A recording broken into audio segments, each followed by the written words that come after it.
The Juneau World Affairs Council and the University of Alaska Southeast, in collaboration with KTOO, present the 2019 World Affairs Forum, Modern Journalism, the Role of News Media in a Changing World. In this session, a panel of all 8 guest speakers at the forum answer questions from the audience. Thank you. Part of my role here is as an assistant professor of communications at the University of Alaska Southeast. I've also been a professional journalist for more than 40 years, and yes, this is a news coat. I like that. I also still get a print copy of the newspaper every day, and one of my border collies proudly goes to the end of the driveway and picks it up and brings it in the house. It's a great way to start the morning. But in my more than 40 years of journalism, I have seen tremendous changes in this business, initiated by technology, which of course shapes content, also those who would call themselves journalists, and the audience response. So when the World Affairs Council was deciding what topic we wanted for this forum, we had a lot of questions, and we finally settled on a few that were based on the fact that it was time to have a public discussion. And of course, many of the changes we have seen in journalism begin at the local level. We decided that the topic for this should be modern journalism, the role of news media in a changing world. And here are some of the questions that we began with. What is the psychology of so-called fake news or misinformation and disinformation? What makes people so susceptible to it? Other topics we had on our list were the effects of media ownership on reporting and the blurring of the lines between news and opinion. Also, how do news media contribute to the factions and the conflict that we now hear in our national narrative? We know that the number of people trusting news these days has declined, but can those trends be reversed, and what would it take? Finally, we wanted to talk about the tools that consumers can use to become more media literate, and I think we got a pretty good start on that today. For me, this last day and a half has been very interesting. I felt like I've been transformed to a professional conference, and I didn't even have to leave my own campus, so that was fun. Thank you to all of you who made that happen.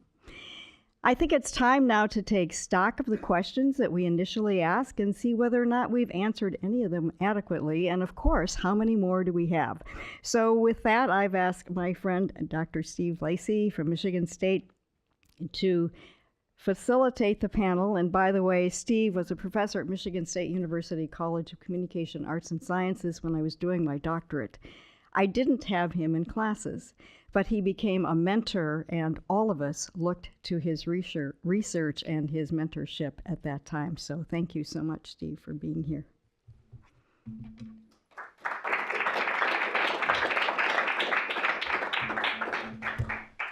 I think it's important that the audience participate in this. I'll try and prime the pump, but you all ask your questions because you invited us, and we're not always sure that we answer the questions when we are invited. I do want to start with the idea that we've talked about some of the things that can be done about the problems confronting journalism, but we haven't certainly talked about all of the things that could be done. We've talked more about education, I think, than anything else, but we haven't talked about educating journalists. For example, journalists depend upon sourcing and are left to do sourcing the way they want. We've done research that found that general assignment reporters, people who can report on anything, differ in their sourcing than specialty reporters like environmental reporters or science reporters or political reporters, business reporters. There are different patterns of sourcing. So I want you all to consider the idea of what can we do to educate journalists. We've mentioned regulation, but we really haven't grappled with it other than to say it's tough when you have a First Amendment. Are there forms of regulation that might be helpful for solving some of the problems? Are there organizational and professional changes within the professions and the news organizations themselves? We haven't mentioned the idea of subsidies to help with solving problems. In Europe, it's not unusual to find governments that actually subsidize news organizations in some way And there are lots of different models for that. So just starting out, we don't have to provide the solutions, but processes by which we can try and make these things better. I was sort of general about that. So anyone who would like to comment on any ideas they might have that we haven't discussed, or that are tangents on what we've discussed about things that we might do to make things better. I would like to talk about sourcing. Okay, great. Because a lot of my work is in the Middle East, it was important for me. So what I see a lot of foreign journalists is they come in, a lot of times they'll look to other journalists for sources, or they'll ask a Western academic to be a source for something that's happening in the Middle East, which I emphatically disagree with. I think that it's really, really necessary to look within for sources. So in all of my recent stories that I've done from the Middle East, I've looked for local, and it's a lot harder because there's a language barrier, there's a cultural barrier. The people in the Middle East don't trust Western journalists for a lot of different good reasons. So it takes a lot more work, and sometimes you have to work with a fixer or a translator. But I think it's important, if you really want to get true representation, to look from within. Other comments about sourcing at all? Mm-hmm. Sorry? Any other comments about sourcing over? I can offer something really simple. You always want to broaden your network of sources. I mean, there are obvious people to talk to, but you always got to keep adding to that group. And one really useful question is, who else shall I talk to?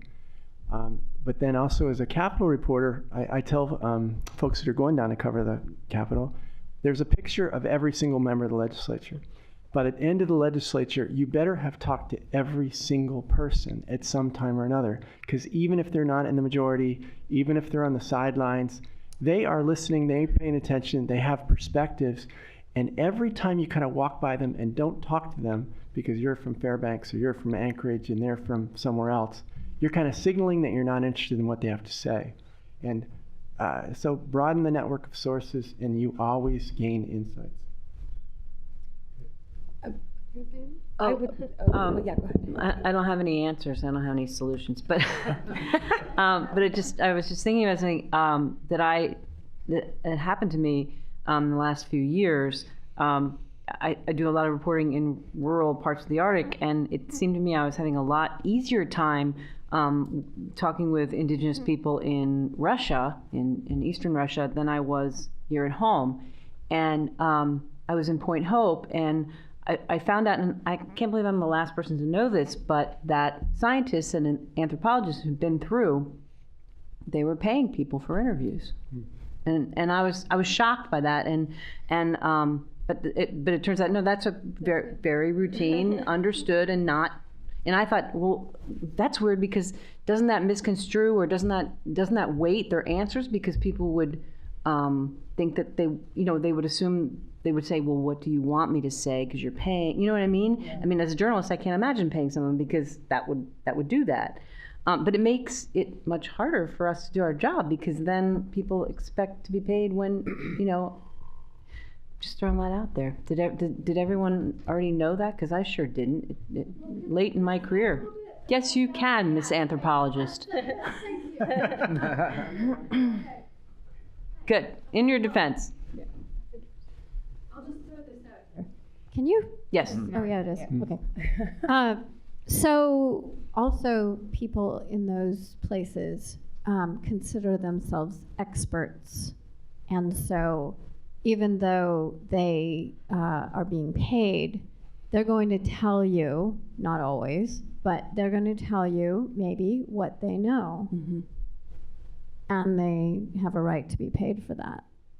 Because a lot of people have come in and written their dissertations or whatever it is, published that work, and not given credit to the people who have given them their dissertations. And they haven't been paid, so they got nothing for giving up their time when they could have been fishing or whatever they were doing. So That's I mean, I just get it. another way to look at it. I get it. It just makes Yeah. my job So a lot sorry harder. that anthropologists are competing with journalists. But we don't have any money either. But the actual like ethics as like professional kind of organizations have decided them are different on that too, Yeah. right? Like so our ethics board says like you give people something for their time, right? Unless they're kind of like at the top of their professional career, right? But especially in a case like that. And so like, but it's fascinating to then, like I haven't heard a journalist say that. And so to hear that, like that adds to, I think if our ethics board is saying a thing, they also should consider the ethics of that problem or of causing that problem too, which I don't think has ever been kind of engaged with. So it's fascinating. And apparently a very large percentage of Americans believe that journalists pay their sources. There was a poll on that recently, and I was kind of shocked at the how widespread the belief was. But Can I say one more thing about sourcing? I'm not a journalist, I'm not a journalism professor, but women are like wildly undersourced as professionals in academia, in business, in everything, right? So there are like now organizations that a lot of, at least academics, this is self-interest, have started to like get women sourced. Women also know stuff is the academic version of this, but like a plug for even for professionalized kind of versions of that. It's a widely known problem, and it like continues even kind of in the face of these. So go source women. Yeah. If I may, okay, I will add another definition, useful idiots. I think one of the key challenges with paying sources, and I agree with Elizabeth on this, is that those are some of the tactics that some actors use in order to implant experts into discussions when they don't have any expertise. And they pay honorariums. They do this in RT very famously. There was a whole list of the useful idiots. So people that have, they have degrees, they have the expertise, they show up and then they just do the party line in terms of the debate. But I want to combine the sourcing with the what makes people susceptible. If any of you, the New York Times had a really wonderful report, and I was talking to Brian about this, called Operation Infection, about this this story that came out that the CIA had created HIV in order to eliminate African Americans, right, to kill them off. And the story first came out at a newspaper called The Patriot in India. And that's where the Soviets planted the story, right? Then because of the barrier, a newspaper in Thailand picked up the story and also published it. And as the story, it took about 5 years for the story to actually make it to the United States. But when the story came out, this really caused an outrage among the African American community. And when we talk about why some of these narratives are susceptible, even if they're well sourced, even if they're in a newspaper, you're like, well, this seems a little loony. We have to consider that a lot of the stories and narratives that are planted because they fit our version of reality. It was easy based on all the medical experiments that African Americans had to go through. We know famously about Henrietta Lacks, about how much experimentation of persons of colors and their bodies are used. They know that this is a story. They planted. You have the sources. You can do all the work, and it's still. For those communities, it just fits what they see as, of course the CIA would do this to me, right? And it picks up legitimacy just based by the conditions that people exist in. So when we think about what makes people susceptible, we also need to think about the actors and what they're trying to implant. And a journalist can be responsible in sourcing, newspaper in India had the story, newspaper in Thailand had the story. I interviewed, going back to the useful idiots, they had scientists in Eastern Germany that could confirm that this was happening, right? So those were their useful idiots. So they matched sourcing that wasn't coming from the Soviet Union, experts that were scientists that could confirm this, and then use the narrative that was believable based on the history of those people and combine a perfect storm.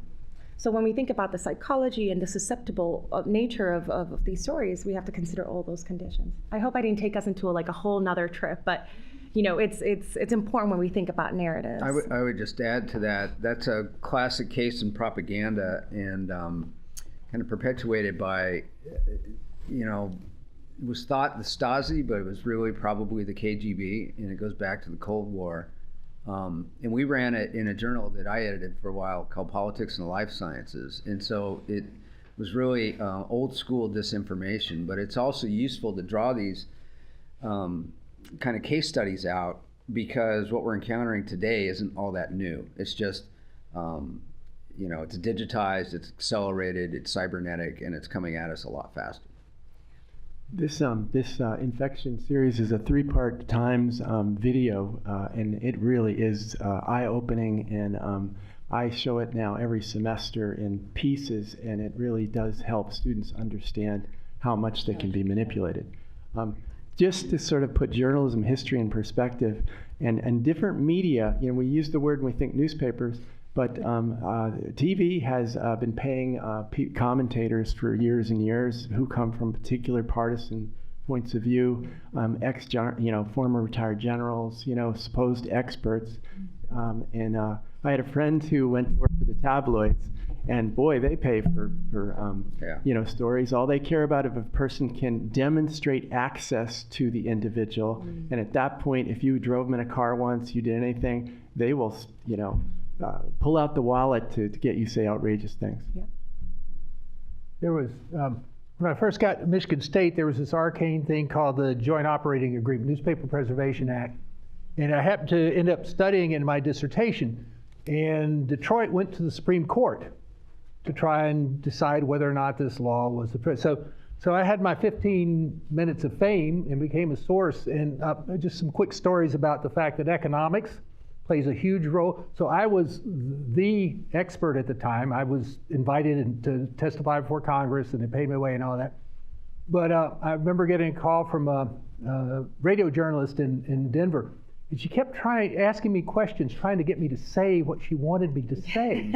She said, well, what type of, well, and I said, look, I was a reporter. I know what you're trying to get me to say, but that's not consistent with my research. So maybe you need to find another source. I got a call from ABC News because they were covering the Supreme Court case. And I was talking with them, and oh, this is great, man. Could we get you on camera? I said, sure. I said, well, where is East Lansing compared to Detroit?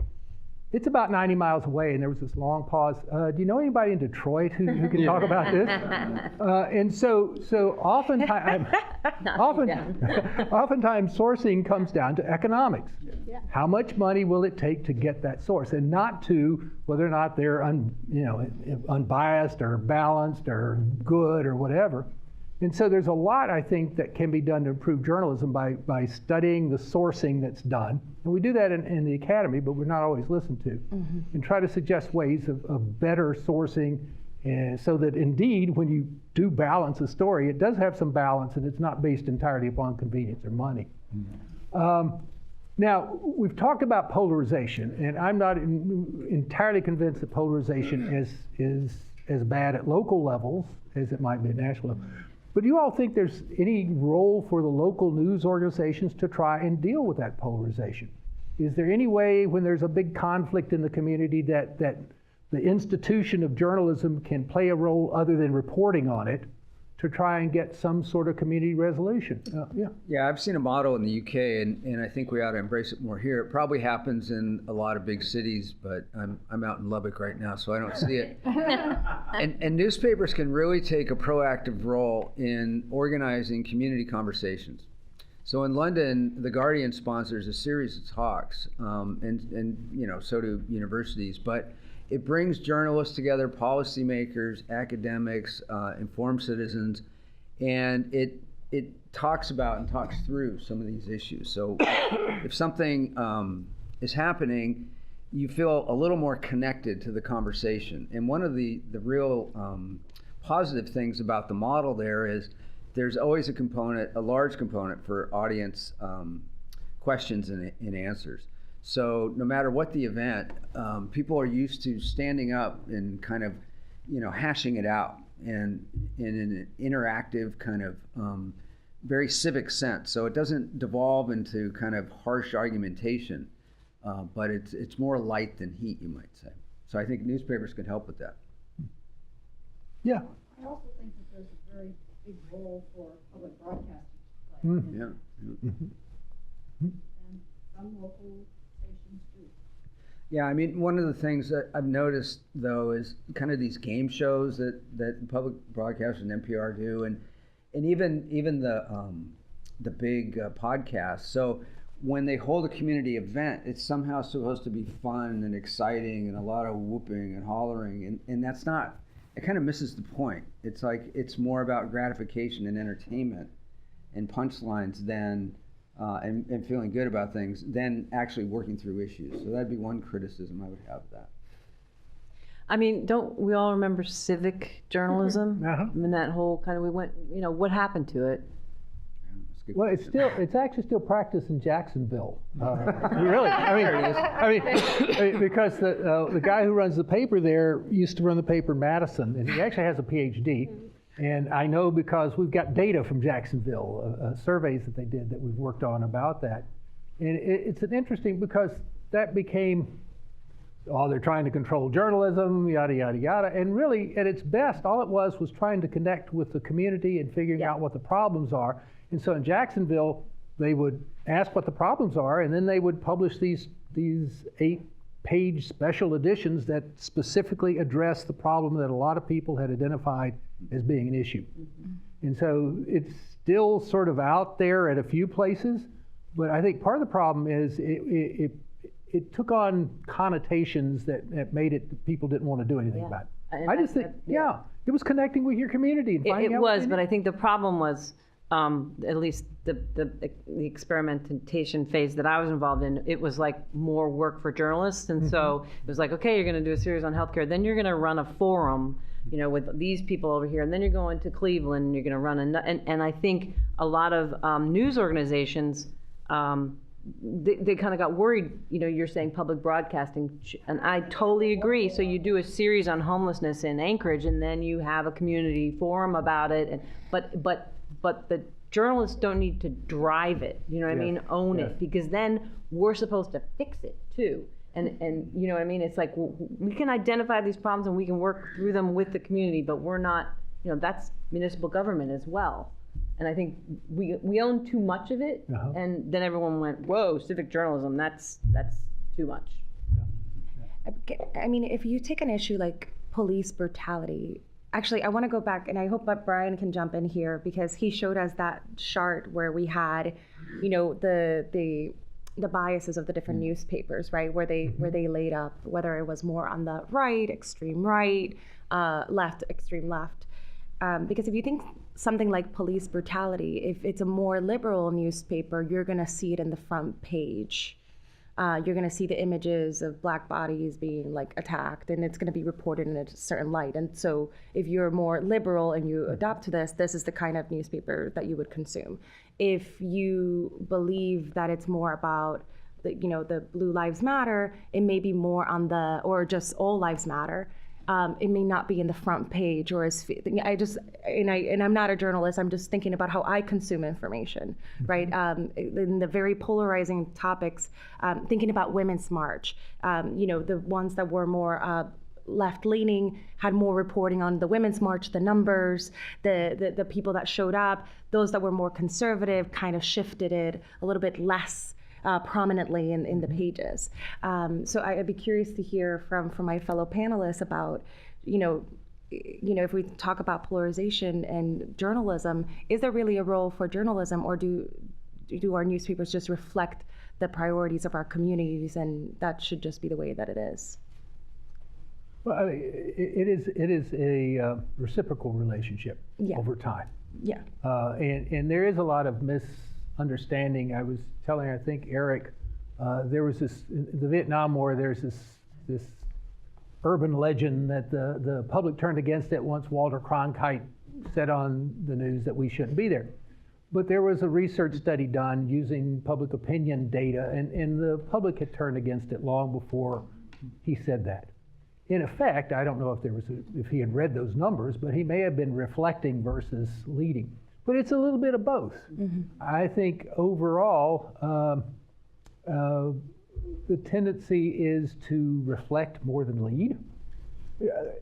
News organizations are conservative organizations, not in the sense of political, but in the sense of not wanting the status quo to change a lot. They have, most of them have always been. when we did that study I mentioned about women managers, what we found is that if you had union shop at your newspaper, you were less likely to have women managers. In being naive, that sort of shocked me. So I went to a woman who was even older than I was at the time, and she said, no, the unions hated women. So we worked hard to try and get into the unions, but they didn't want us in there because they were run by guys. And so, you know, it's news organizations are conservative. They tend not to be out there leading the pack. They are more likely to reflect it, I think. Does it depend by how do we categorize the different news outlets? Because I'm thinking Mother Jones, the Daily Beast, oh yeah, BuzzFeed. Sure. I'm thinking mainstream. I'm sorry, I should have said mainstream. Okay. Yeah, no, I mean, Mother Jones exists because the mainstreams tend to be conservative. Yeah. But that's, I mean, in Yeah. terms of consumption and what is actually in the platforms, if we're not actually checking where it's coming from, automatically the headlines that will come to us will be those that are more leading into our belief. Am I making myself? I actually want to step in here. That is like a common perception that like we are in this filter bubble, and increasingly like that was a theoretical perspective that Eli Pariser put forth and was like made so much sense to people that everybody picked it up. We all kind of know what a filter bubble is. It's the idea that the algorithm will just show us what we want. Empirically speaking, as people have begun to study that, like that's not super true. And so the comparison case is because in our lived reality, we are super homophilous. We congregate with folks who are like us, who we are likely to encounter, even as we encounter some dispositions that are different than us, right? We're likely to encounter relatively homophilous ones. Stuff that we get, like incidental exposure, so seeing content that we wouldn't usually be exposed to, that we don't actually agree with, does happen more in social media platforms.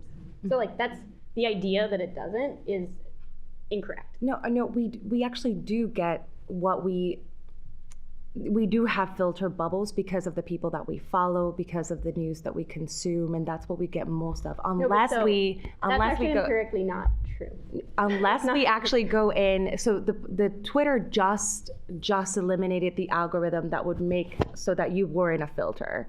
But before that, you could only edit. So if you're aware that you have a filter, you can go in and change it. But if you're unaware, the status quo used to be that just whatever was there was what you got. The people you follow, like it's your news feed. Yes, but so what these studies say is that your news feed in Twitter is actually more heterogeneous. It is more different than your lived reality.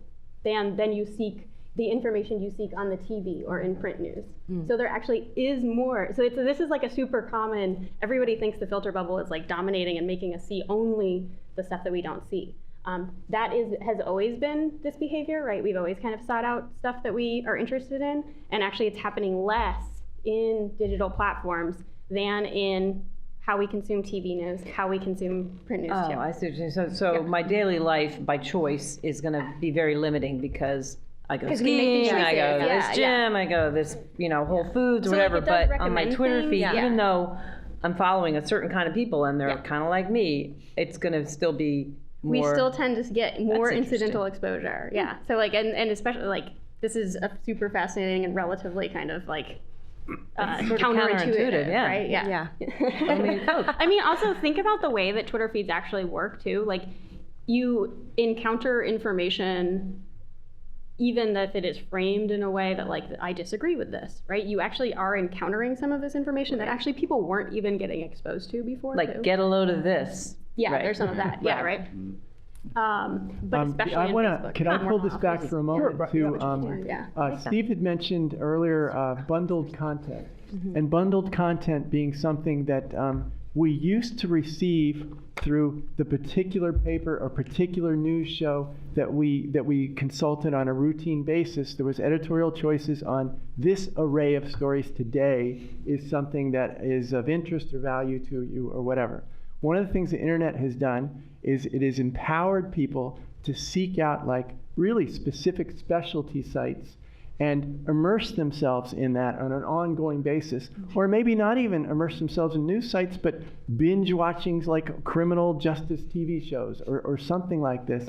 All of these things, I think, leave us with less common ground as a society as a whole because we have less sort of shared experience. And this is one of those things that we've lost. A journalist who visited campus one time, his last name was Bass, Frank Bass, Pulitzer Prize winning data journalist, early data journalist, said what we are really drifting away from is the bathroom effect, where when we'd sit in the bathroom and if the newspaper or an old magazine was there, we'd eventually read whatever was in that, on a more or less regular basis, and all have that same kind of set of information. And we don't have that, I think, right now. Questions from the audience? We're sort of... My kid does that with Yes. Where's our... Okay, there you go. There are two questions. Oh, here's one. Really all right. I guess to maybe look to the future a little bit, I don't think any of you seem like millennials, but the millennial generation seems to be the... I'm a millennial. What do you mean I don't look like a millennial? Is it my hair? Wow. Are our ages on here? You all look so incredible. I just butchered my question, right? Well, and I'm not in that generation, so yeah, anyway, so my question is, I think, and myself not being in that, I've grown up without technology as much, and I have a much different view, I think, and especially appreciating news that was bundled and in newspapers and reading something that was shared and all that, but it's such a different environment with social media, and I think turning back to this idea of the disinformation, so like something like the KGB or like the tobacco industry kind of providing this disinformation, but I'm wondering if that might shift, like something like anti-vaxxers or is kind of a new thing that seemed grassroots to me, and that might just be my perception of it. But do you think the new upcoming generation might have a different sniff test than we do, and because they're essentially swimming in this pool of social media that they're more accustomed to it, and maybe they even have a better sniffer for... So there's a little bit of Pew data on that. Sorry if you're there's a little bit of Pew data that shows that young people are better at exactly that. And it consecutive kind of just goes down as you age. But still, the starting point for where the young people are is like pretty terrible, right? Like it's still like a 50% loss rate, right? Or like, I don't remember the exact kind of questions or the way they measured how percentage, but I mean, I remember it being like, oh, it's still like 40 or 50%, and that's like the better version. I will quickly say they think they do. Yeah. But when you kind of do away with mainstream gatekeeping and editorial judgment, and then you devolve it onto the individual, you're putting this huge burden on them to determine what's newsworthy and what a credible source is. And we try to teach them that, but it's kind of like battling a major storm with an umbrella. And so they're in their social media feed, I mean, almost as long as they're awake. And that's the relevant heuristic. That's the relevant kind of recommendation. And which friend is forwarding it, how much buzz it's getting, and things they feel they have to pay attention to. So they're very familiar with some of these arguments, and I'm having my students now do focus groups on some conspiracy theories and flat Earth, anti-vax, global warming as a hoax, that kind of thing. And they're able to articulate, reasons why those don't make sense, but they've all heard and been exposed to the really outrageous conspiracy stuff. So I don't know, going back to Steve's question about regulation, I think a little bit more enforcement or renewed gatekeeping efforts would probably go a long ways. If I may add an example, do you know what Pinterest is? Okay. I wish I didn't. Well, I barely do. Well, Pinterest, if you must know, is leading the pack on misinformation, disinformation, and harmful content editing. They have a policy where they've virtually eliminated, and by virtually I mean they have actually eliminated the searches for anti-vax content. Yeah. You cannot search that content on Pinterest anymore. People cannot pin that. People cannot pin homemade remedies for cancer treatments that are like instead of the chemotherapy.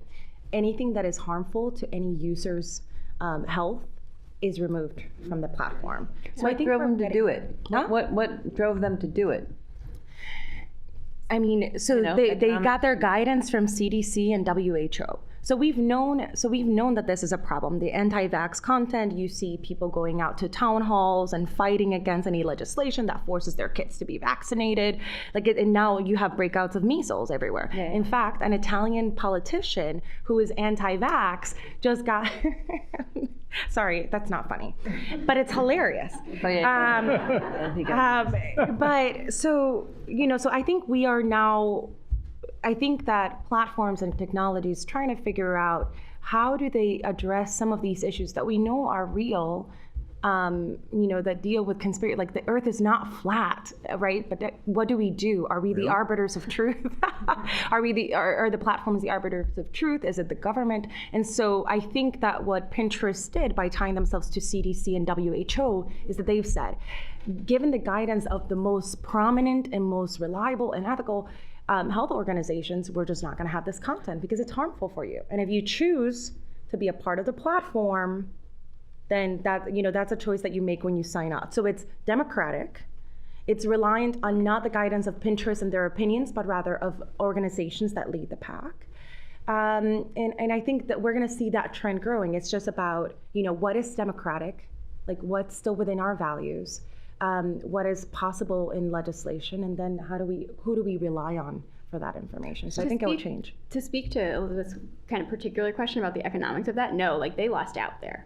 Like a ton of women, moms, Mormon moms, right? Like the blogging community, like the mommy blogging community is like dominated by young Mormon moms too, like who have had this kind of history and are very active in that place and have a lot of money. Like they lost a lot of money, and still they made this choice because they also see their readership as younger. They hope to be younger, but predominantly women. A lot of moms and a lot of people, like moms, go there for crafts and recipes and things. So they actually saw like we have a responsibility to our community, even if, and like studies have shown that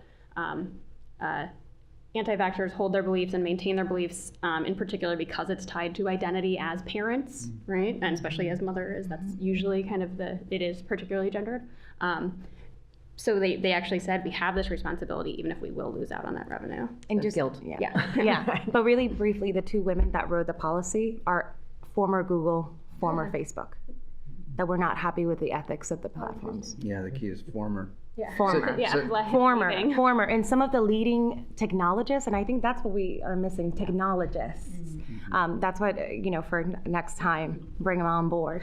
But, the former YouTube, the people that built some of the algorithms now have nonprofits that are looking at how searches lead you down the rabbit hole. Algotransparency.org is one of the leading forces in this. So they've been doing neutral YouTube searches and then take you down the rabbit hole that would take you in, right? So if you start with French elections, the first one is Marine Le Pen, and it goes from Marine Le Pen to the Holocaust didn't happen. Holocaust didn't happen to and then you go, so it's all these former kids, well, not kids anymore, I am, but that work for these platforms that develop the like buttons, right? Like, there's human tech. What is it called? I'll come up with the name, but they are doing, they came up with the like button, and they know about the like button, right? What you like, how you feel, all the emotions, and that they designed this, and now they're like fighting against this because they realize now that it's a business. And now I think you're going to see a lot more of the formers trying to do something about it. Real quick, with great respect to a charitable family name, can we acknowledge that there was a Pew study about a sniff test? Again, great charitable family, just had to point that out. I'm so sorry.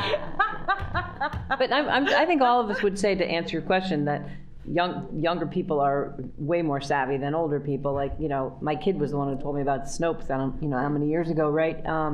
It's just that level, we still want to bring that level up. That's why I think media literacy should be, just like required.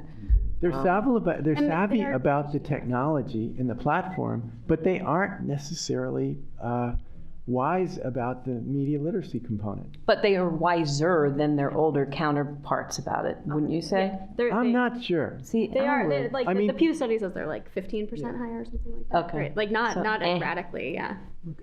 Yes, sir. Marty, Dr. Lacy, you made a reference to the public ownership being part of the problem, but don't you mean like chains, not just public ownership? Because the paper in Juneau used to be owned by a publicly held chain, which kind of went belly up because of borrowing too much money and expanding. And there's a lot of background that there wasn't time to go into, but public ownership itself, because of the structure that allows the stock market advisors, et cetera, and the large institutional investors to come in and influence what's going on in a company.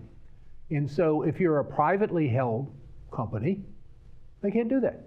Doesn't mean you're going to be a quality journalism producer. There have been some terrible privately owned newspapers, but it gives you a choice. With public, you really don't have a choice. You have to meet, literally, you have to meet with the analyst every quarter. This is what we did. This is what we would like to do. And they will send out to their big institutional investors, this is what Gannett or Morris or whatever is saying they're going to do. And so they're not held responsible, or they're not, even if they make a profit, that may not be good enough if it doesn't meet the prediction. And so the prices will go down. And if the prices go down, then management has to deal with that. So it is the idea of single-tier public ownership of corporations versus private ownership. Yeah, and it's not only just public; it's how much stock is held. We did a. Part of the problem with research is the way you measure things, and so we talk about millennials, or we talk about baby boomers. I'm a baby boomer. I was born in 1948. And I can guarantee you my experiences were very different than a baby boomer born in 1959. And so we clump people things in to measure them. And so if you actually go in and use more sophisticated measures, what you find is the higher the percentage of outside ownership, the more likely you are to emphasize profit and reduce the investment in the newsroom. So yeah, it's a little simple to say all public ownership. But if you didn't have public ownership, the people who own that organization would have a choice as to whether or not they wanted to invest in journalism or take the money out in profit. And that's why the New York Times has survived, because they've invested in their newsroom throughout their history. If they ever reach the point where I can buy voting stock, then they will change as well. It's just the way they set it up. So I don't know if that answers your question, but public ownership is a different sort of relationship with the newsroom than private ownership. How about nonprofit ownership? Yeah. Oh, that's talking about Rosemary about the public radio model. No, and I think I mentioned that public radio stations in our study of coverage of local government do as good a job as dailies, but only 25% of the 150 cities had a public radio station that actually covered local news. In many cases, they choose not to for whatever reason, and that becomes an idiosyncratic situation. So depending on who is running, my college actually owns a public radio station and a public TV station. Yeah. And for a year, I was acting dean, and it was my station. Oh, wow. They don't give us that power. We have one, but yeah. Well, but and talking with, and of course, I didn't try to run it, but I talked with people, and we were always trying to figure out how they could do more, do better. Yeah. So absolutely, and that gets into the idea of subsidies, I think. And how do you funnel non-commercial money into journalism? My last 3 newspapers became nonprofits inadvertently. So. Yeah, right.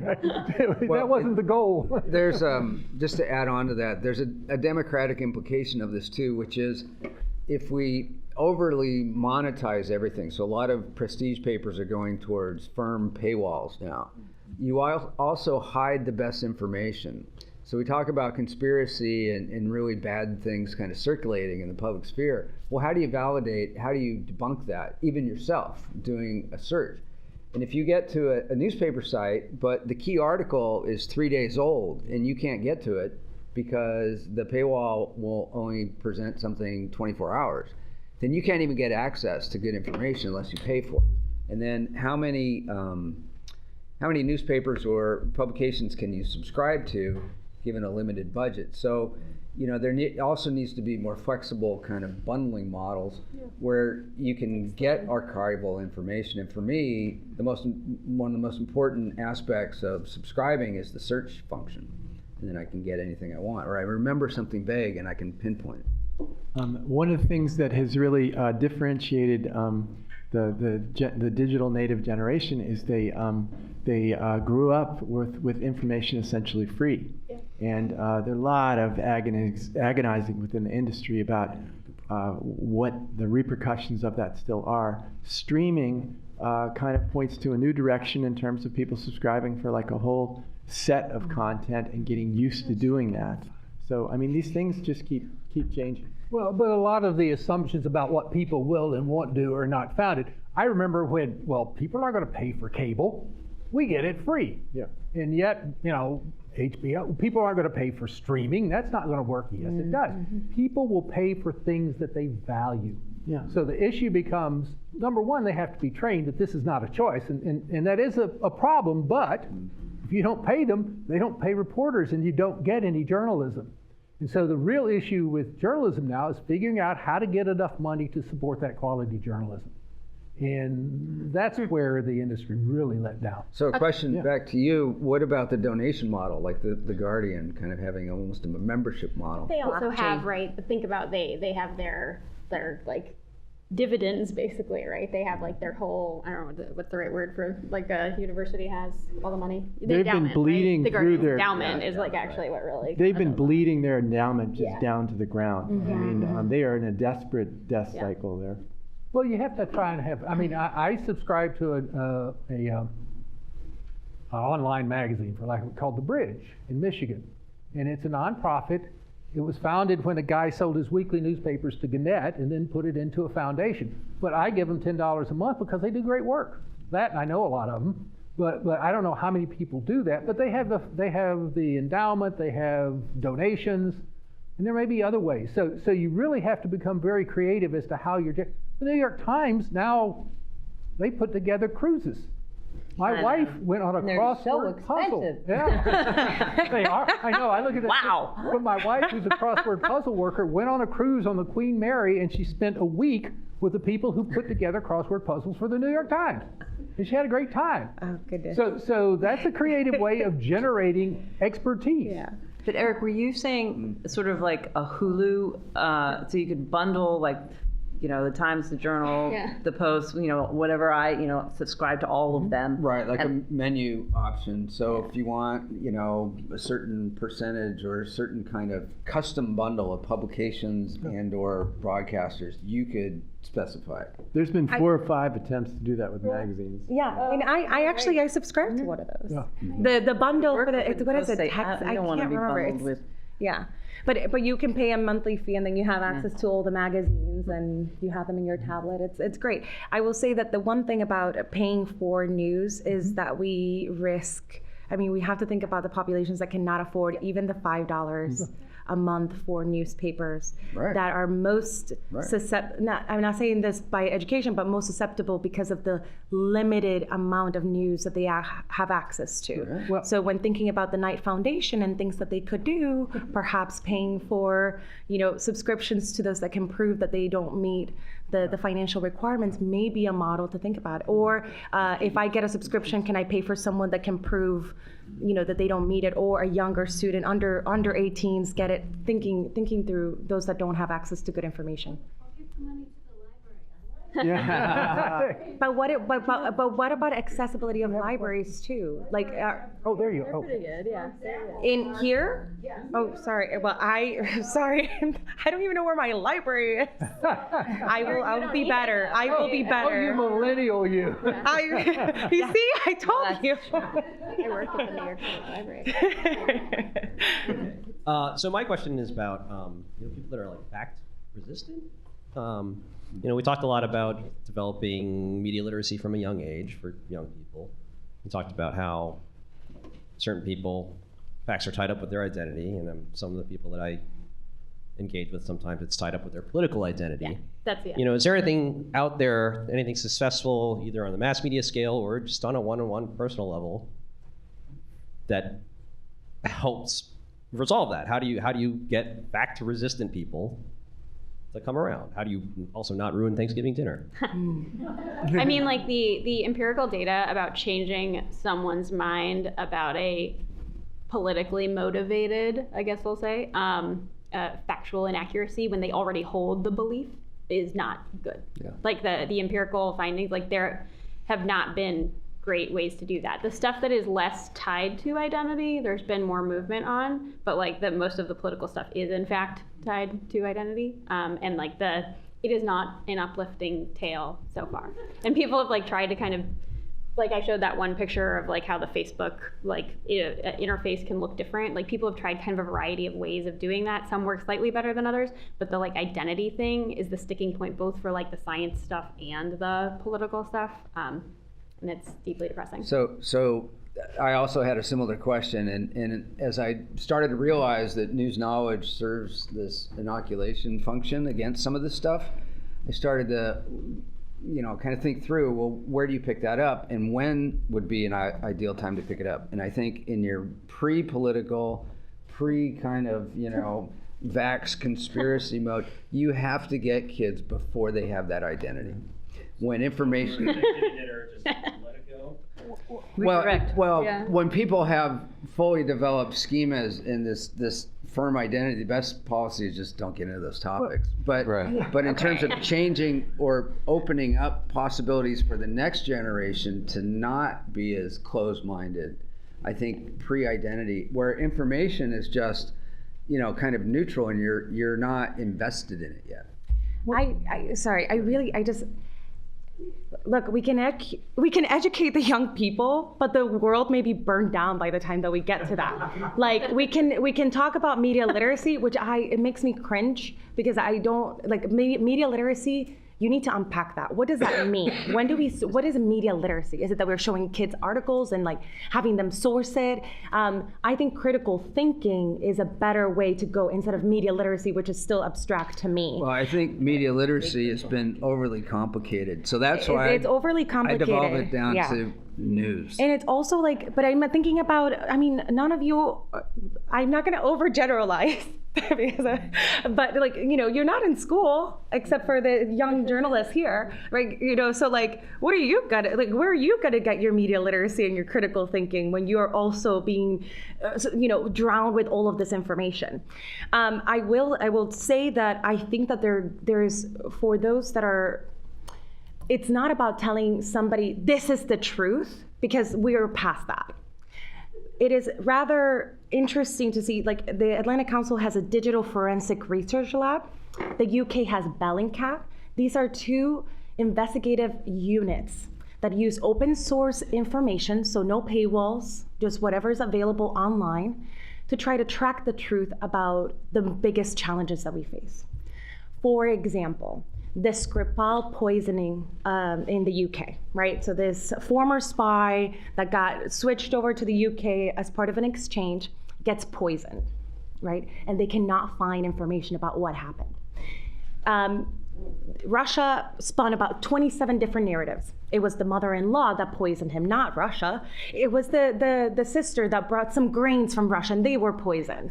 It was the UK trying to hide the fact that the Brexit is happening. So they started drowning the media space with all these different narratives to confuse people. Bellingcat went online, used CCTV videos, and they were able to track the two spies that made all the way to the UK.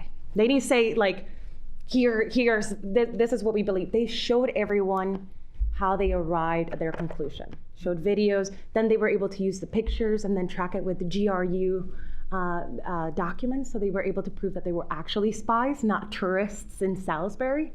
And so it's about, I think, more investment in investigative journalism, which the New York Times just got some of the journalists from Bellingcat into their team now. Being able to show how you arrive at an answer versus how, just the answer and not walk them through it.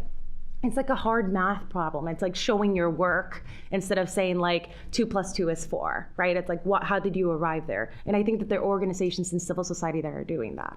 Small pitch for fighting with your family, that like interpersonal relationships actually do mediate that stuff. Like I was talking about kind of the arm's length digital stuff. Fighting with your family does help. But I mean, at a really practical level, you can't just, it's Thanksgiving dinner. You can't just not say anything. I'll always help. And and I've got neighbors who I have to talk to about climate change, and they do not want to talk about it, and yet I don't ever I never say climate change. I talk about economics and weather.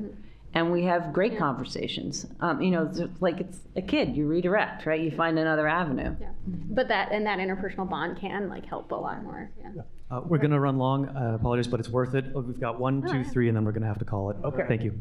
And I'll shut up for So just a question from a journalistic point of view in the sense of what we allow to bring out. Like, for instance, when you mentioned Facebook and Pinterest, they're saying, okay, we're going to no longer allow this to be in the media, for whatever reasons. If we have, for instance, big companies like Big Pharma, whatever, that anything that will squash their profits is going to get killed, and is that in the interest of everybody? And the same thing with some of the CDC's kind of things in the sense of healthcare. I mean, healthcare, that is kind of what a personal interest. How should we then proceed from a journalistic point of view, and what are your views on that in the sense of making sure that we get information out there that's not just only mainstream, that would actually serve the people? Ideas. I mean, I would just say, I think right now, it's pretty much impossible to keep anything secret, that there is somebody out there who's going to find it and put it out. Now, keeping something secret is very different from broadcasting, right? And so the control more has to do with how many people get access and not with whether or not any access happens. There are enough niche publications now that are specialized. They may have a political leaning, but they'll go and identify something, an event or a trend that people want to know. So I don't stay up worrying about not being able to find something out, but finding something out and making it part of what we experience as readers and viewers is a different process. At least that's my perception. Anybody else? Okay. I guess that'll have to do. Yes, sir. Okay. Yeah, my question is, one of the ways to get people susceptible to absorbing disinformation is making them angry. Fox News is really good at this. Presumably, there are probably liberal sites that are also too. I don't want to. MSNBC. MSNBC, sure. And I don't want to just pick on them, but how do you take, and when you've got somebody who's already angry, try to get them straightened out, or get the correct, get objective information into their heads? Asking questions. I mean, I think that in terms of like interpersonal stuff, everyone who's already said, like the research shows that people who are convinced of a particular belief, even when presented with credible factual information, not only are not likely to change their belief, but they will become even more committed to it. The research on anti-vaccination beliefs or climate change sort of bears this out. You can sit down, as I have tried to do in a past life where I struggled much harder on this sort of stuff, to kind of go through, well, hey, let's look at Medscape. Let's look at, let's do some kind of peer-reviewed research. Those sort of things I would do with my students. But that doesn't work. But asking people why they're angry rather than telling them that their anger is falsely based is a much better way to open up a discussion. So if people are angry about the economic situation, they're going to blame one particular group or another. That's what people do when they're economically stressed. They look for a cause outside themselves. So rather than becoming yet another cause, right, another source of blame for them to kind of pick on, just ask them questions. Tell me about your experience. How's the economy over the last 10 years? How's that worked out for you? What are your observations? So I hate to be a broken record, but that's exactly what I'm talking about in terms of like teaching people, socializing people, training them to be listeners, and the neutral kind of interpreters of what's going on out there, as opposed to committed partisans who can make great arguments. Yeah, I can also comment on, one of the things you have to do is as a modern journalist is you have to get involved in social media whether you like it or not. And so as an editor of Inhabitat, I had to track all of the comments. And you get some really hateful comments sometimes. Mm-hmm. And I discovered that back, what he just said is, if people, I think, need to be seen and they need to feel heard, I think a lot of people don't in our current discourse. And it's really fascinating how if you respect people, even when they're being ugly and nasty, they will back right down. Yeah. If they say, oh, but beep, beep, beep, beep, and you say, I understand that this is upsetting to you, what do you think, kind of thing? And man, it's amazing how quickly you can diffuse that. So we just had a discussion about legalization at Texas Tech, and this is West Texas, and it's like the reddest part of Texas. And a guy stood up and he had something to say, and I was the moderator, and I didn't like object, and he just started kind of going into his thing about how it was kind of, marijuana got a bad reputation going back in the 30s after Prohibition, and he let it out, right?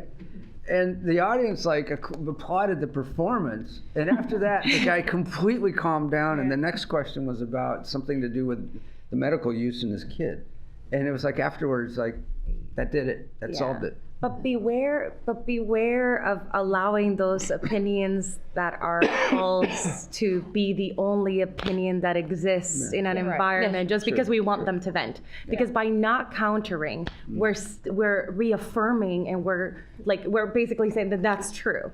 There's not that's true. You can say, I hear you. Here's another point of view, or here's something else.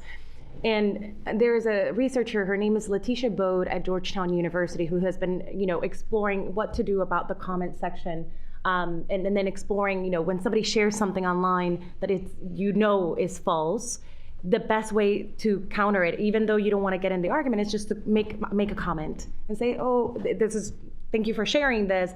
I don't think this is quite true. Check this out and let me know what you think. Yeah. And not so much for the person that shared it because they hold the belief, but for anybody else that's scrolling through to get an alternative point of view, instead of letting that one article be that what exists. Like we have, of course, tact, respect, understanding, and listening, but do not allow those things to be the things that exist, because they're, this is the wonderful thing about a democracy. We have debate, right? And that should be the thing that we continue on. And people back down. And for the journalists in the room, I always tell people call or they write or they email, whatever, and my first question always is, because they're like, I heard that, wait a minute, and you did this and your story did that, and then I say, did you hear the story? First off, did you read or hear the story? Yeah. Because 9 times out of 10, their friend told them that, Elizabeth Arnold was on NPR and she said monkeys have wings, and I heard it. But if you have that conversation, then it neutralizes. Yes. Can I just say, you mentioned story, and that is really key in terms of what we do. You got to find the right story vehicle to examine the issue. And when you find the right family, the right, housing crisis, then you can use that to clarify a lot of things. But just being abstract and lecturing people doesn't work. So my big question comes sort of as a follow-up to the subscription model of a lot of newspapers that have really good information, and the fact that a lot of people, being a millennial myself, on the tail end of being a millennial, we have such free access. I could literally go home and Google when I was 6, anything I wanted, mostly dinosaurs at that age. My big thing, though, is how do these subscription or well-informed places deal with misinformation or false information that is free? And my big thought comes to Gabe Newell, CEO of Valve, multi-billion-dollar company. Piracy. It is not a problem of the product. It's a product of how you present the product, and that's horribly paraphrased, but it comes down to people risk all of their personal information getting stolen through a virus just to download a book for free versus paying like $20 for it. And so how do modern day companies deal with that kind of thing and get around the free versus cost? Go for it. I mean, I know of some like studies that have looked at this stuff, right? So like the traditional model has been fact-checking organizations either within like major news outlets or like factcheck.org, right? Like a third party kind of thing to take it outside of journalism with the hope that that would seem less partisan. In fact, it gets read as partisan. Lucas Graves has researched like fact-checking. He's kind of like the known person on this. It does not work. Another kind of very depressing story there. Interestingly, like there have been some recent experimental tests of like how to precisely debunk things. And so you are not supposed to just like restate the falsity. You have to, in the headline, make sure to say that not just like somebody said this crazy thing, right? And not just say, like, you have to not just say somebody said this crazy thing, it's wrong. You have to actually say like why it's wrong. And I forget the exact precise, I'm like gonna kind of butcher the experimental design that says exactly how you should do this. But that you need to present the problem of the falsity, like, and not just the fact of falsity, but like what is getting misread in the beginning. And then you can say what the kind of incorrect, unfactual statement was. And then you need to fully go back and explain it. Like, so it's almost like a sandwich with the facts on the outside, but not just saying this is incorrect, right? It like doing that larger, more complicated, and like thinking about how to fit that into a headline is a structural problem, right? I was but just like, thinking that. right, yeah. And so there is some research that shows like how to kind of craft something like that that's still relatively short. I'm not an expert on it, but I know that like that's been lately the kind of like, this is a best practice for doing this, just like there are best practices for reporting on public shootings and right like terrorist events so that you don't encourage kind of copycat behavior, right? Like there are best practices for these things. Many journalistic outlets do not follow them still, right? Don't name the murderer or the mass murderer.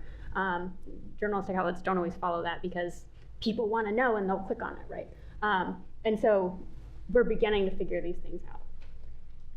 I don't think I fully is it that, can you expand a little bit? Because I'm not sure that we're fully getting at your question, and I think you're trying to say, you know, if you download something, if you consume something that is free, you're at a higher risk of something that is misinformation, disinformation, but that is sometimes the only access that you have because you cannot put up the $20 or you don't think it's worth putting the $20. So is it about, you know, how do we instill value in good journalism so that you spend the $20? Or is it, does that make sense? Like, I want to make sure that I fully get it because I think we're almost there. We have 8 minutes to get there. I guess the basis of the question would be, how do like reputable places that do put up paywalls combat the fact that they're putting up a barrier which people will most likely just go around? Bring your hands. Yeah. You gotta republish, yeah. I mean, I actually also think like there's a productive part of going around. Like a lot of my students know how to open an incognito browser and get access to the Washington Post articles, right? Open an incognito browser, get access to the Washington Post articles, right? But I mean, there are ways to close off those loopholes too, and they have chosen not to, right? Like there are ways to actually make it so that doesn't work. Yeah. And it's not technologically hard or doesn't take a lot of money. The loopholes are productive, right, in allowing for some of that stuff. And not all of them have it, right? Like if you reach your max on the New York Times, it's much harder to go beyond it. But of the 10 free articles, the whatever, like, yeah.